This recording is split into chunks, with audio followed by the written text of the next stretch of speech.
자, 세상에 마지막 남은 진짜 야생지대가 있다면 어딜까요? 오늘 바로 그곳으로 한번 떠나보려고 합니다.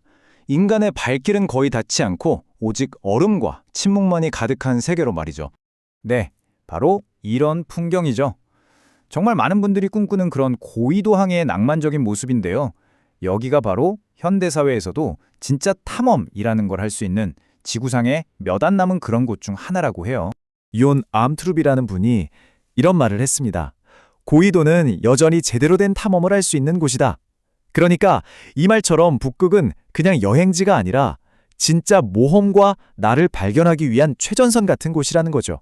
그래서 오늘은 이 고위도 항해의 매력이 대체 뭔지, 또 최악의 상황에 어떻게 대비해야 하는지, 그리고 얼음 위에서의 삶은 어떤지, 어떤 위험이 도사리고 있는지, 마지막으로 이 모든 걸 이겨냈을 때 얻는 보상은 무엇인지, 이 여정의 처음부터 끝까지 한번 쭉 따라가 보겠습니다. 자, 그럼 첫 번째 이야기부터 시작해볼까요?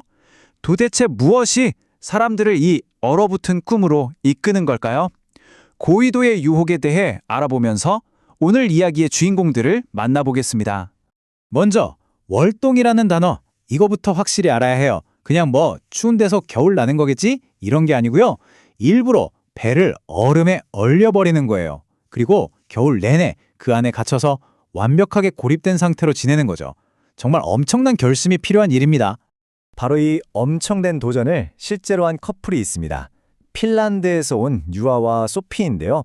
이분들이 그린랜드 앞바다에서 얼음 속에 갇힌 채로 무려 181일을 보냈다고 합니다. 이들의 경험을 통해서 월동이라는 게 얼마나 현실적인 이야기인지 한번 들여다보죠. 아니, 왜 이런 힘든 라이프 스타일을 선택했을까요? 유아의 말을 들어보면 대단한 걸 얻으려고 한 게 아니에요. 그냥 가만히 있으면서 풍경이 변하는 걸 지켜보는 게 제일 좋았다고 합니다. 마치 계속해서 바뀌는 예술 작품 같았다고요. 바로 그 고요함 속에 머무는 것, 그 자체가 목적이었던 거죠. 하지만 여러분, 이 낭만적인 꿈을 현실로 만들려면 정말 혹독한 대가를 치러야 합니다. 자, 지금부터는 이 모험을 떠나기 위한 그야말로 어마어마한 준비 과정에 대해서 한번 알아보겠습니다. 5만 달러. 이게 바로 이들이 여정을 시작한 배의 가격입니다. 근데 이게 놀랍게도요. 캘리포니아의 한 조선소에 무려 15년 동안이나 버려져 있던 배였다고 해요. 그걸 5만 달러에 사서 6개월 동안 직접 수리를 한 거죠. 그리고 숫자 6, 이게 뭘 의미할까요? 바로 이들이 배에 싣고 간 식량과 연료가 버틸 수 있는 기간입니다. 무려 6개월. 반년 동안 외부 도움 없이 버텨야 한다는 뜻이에요. 와, 이 숫자 하나만 봐도 이들이 얼마나 철저하게 고립을 준비했는지 감이 오시죠? 배를 겨울 동안 묶어두는 과정도요. 거의 군사작전 수준입니다. 그냥 담만 내리면 끝나는 게 아니에요. 자, 보세요. 첫 번째, 좁은 만에 닷을 아주 짧게 내리고요. 두 번째, 배에서 육지 쪽으로 라인을 여러 개 연결합니다. 그리고 마지막 세 번째, 아예 그냥 꿈쩍도 안 하는 거대한 바위에다가 배를 꽁꽁 묶어버리는 거죠. 이게 다 움직이는 얼음이 배를 밀어내는 그 엄청난 힘을 버텨내기 위한 치밀한 계산인 겁니다. 그리고 이게 배만 준비한다고 끝이 아니에요. 스발바르 같은 곳은 공식 규정이 아주 까다로워서 원래 상업용 배들이나 쓰는 복잡한 시스템으로 등록을 해야 합니다.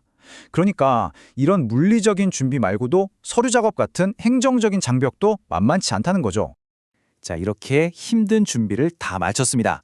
그럼 이제 완벽하게 고립된 얼음 위에서의 하루하루는 과연 어땠을까요? 그들의 일상을 한번 들여다보겠습니다. 근데 정말 놀라운 건요, 이들의 삶이 우리가 상상하는 것처럼 막 원시적이기만 한 건 아니었다는 거예요. 왼쪽 사진 보면 혹독한 자연 환경에서 배를 수리하고 있죠? 그런데 오른쪽, 저 비좁은 선실 안을 한번 보세요. 복잡한 전자기기들이 가득하죠? 이 사람들은 위성 인터넷으로 세상과 연결해서 각자 하던 전문적인 일을 거기서도 계속했다고 합니다. 와, 정말 극한의 생존과 현대적인 원격 근무가 공존하는 아주 독특한 일상이었겠네요.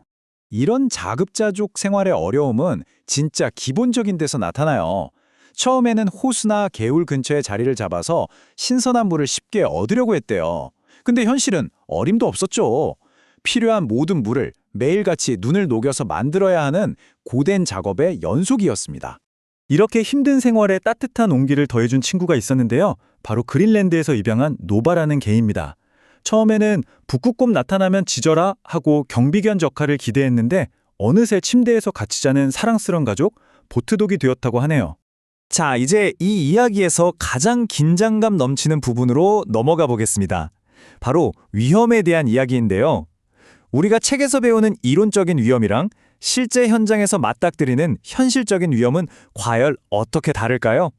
보통 전문가들이 쓴 항해 지침서 같은 걸 보면 이런 위험들을 이야기해요. 배가 부서지거나 프로펠러가 망가지거나 방향타가 손상되거나 아니면 얼음에 꼼짝없이 갇히는 거.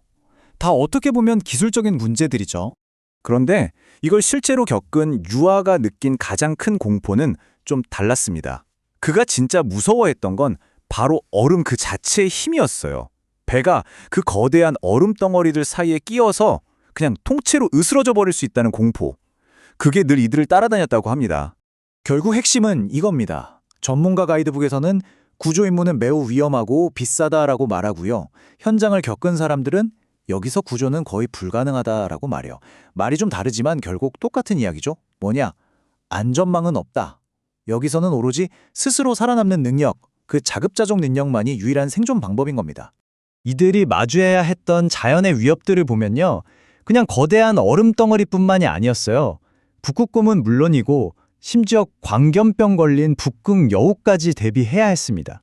아니 그럼 도대체 왜 이 모든 어려움을 감수하면서까지 이런 도전을 하는 걸까요? 이제 마지막으로 이 험난한 여정이 주는 궁극적인 보상이 무엇인지 한번 알아보겠습니다. 고이도 항해라는 책에 이런 구절이 나와요. 외딴 곳을 항해할 땐 완전히 자급자족해야 합니다. 그러면 당신은 자유롭고 만족스럽습니다. 일상의 사소한 것들로부터 자유로워지죠. 어떠세요? 모든 걸 내 힘으로 해결해야 하는 그 극한의 상황 속에서 역설적으로 진정한 자유와 만족감을 얻게 된다는 거죠. 그게 바로 이 험난한 여정이 주는 가장 값진 보상일 겁니다. 생각해보면 이제는 모든 구글로 검색만 하면 다 알 수 있는 세상이잖아요. 이런 시대에 지도 위에 여전히 남아있는 저런 빈 공간은 우리에게 어떤 의미가 있을까요?